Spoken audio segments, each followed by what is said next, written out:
கூலி திரைப்படம் வன்முறை திரைப்படமா என்ற கேள்வி எழுந்துள்ளது. ஏனென்றால் தணிக்கை குழு ஏ சான்றிதழ் வழங்கியுள்ளது.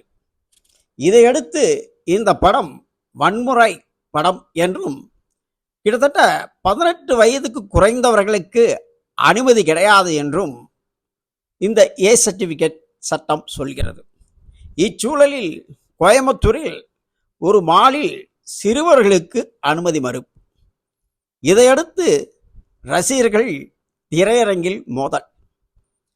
டிக்கெட் ரீஃபண்ட் கேட்டபொழுது ஆன்லைனில் புக் செய்தவர்கள் ஆன்லைன் மூலமே டிக்கெட்டை ரீஃபண்ட் பெற்றுக்கொள்ளலாம் என்றும், ஆனால் அதற்கான விதிமுறைகள் உள்ளது என்றும், ஏற்கனவே நாங்கள் ஆன்லைன் பதிவின் போது 18 வயதுக்கு குறைவானவர்களுக்கு அனுமதி இல்லை என்று பதிவு செய்துள்ளோம் என்றும் திரையரங்க தரப்பில் கூறப்பட்டுள்ளது. இதையடுத்து திரையரங்கில் மோதல். சரவணப்பட்டி போலீசார் வந்து ரசிகர்களை சமாதானப்படுத்தினர். இதையடுத்து பதட்டம் குறைந்தது.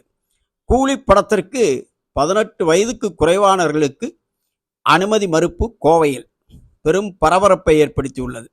ரசிகர்கள் கொந்தளிப்பு.